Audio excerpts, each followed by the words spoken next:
Thanks. I have two questions for Peter. The first question is, I noticed that Australian government sets a fixed price, carbon price, as $23 per carbon unit.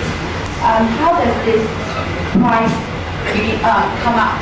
I mean, the government set this price in light of the investigation of the emission reduction cost on some other means. This is my first question. My second question is, the government issued about 2 billion free permits, and the enterprises should spend about $4 billion. And so this is a large amount of money. And how does the government use such amount of money? Does it use as the low interest loans for the enterprises to do the climate change mitigation or abatement action or something else? Thank you. I am working for Shanghai Energy Saving and Emission Reduction Center.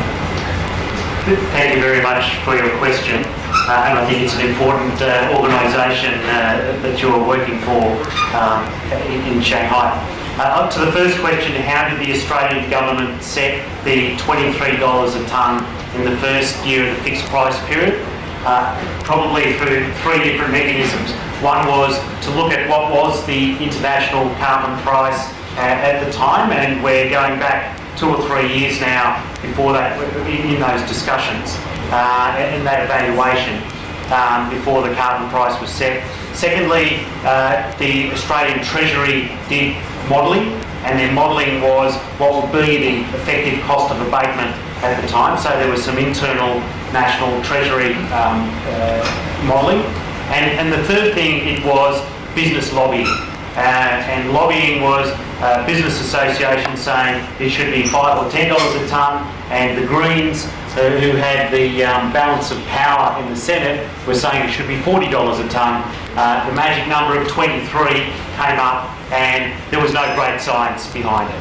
So it was, at the time, set at a level which proved to be, in the light of changes in the international carbon market, very high, and therefore provided some, proved to be quite uncompetitive, if you like. To your second question, what is the Australian government doing with the revenue in the first year that it generated through the scheme?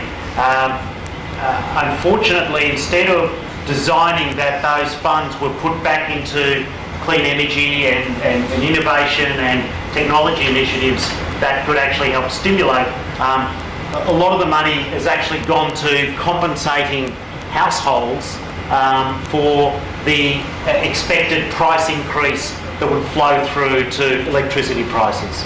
So some money was put into new funds, the Clean Technology Innovation Program, but most of the money, most of the revenue collected went to consolidated budget revenue to compensate households. Any other questions?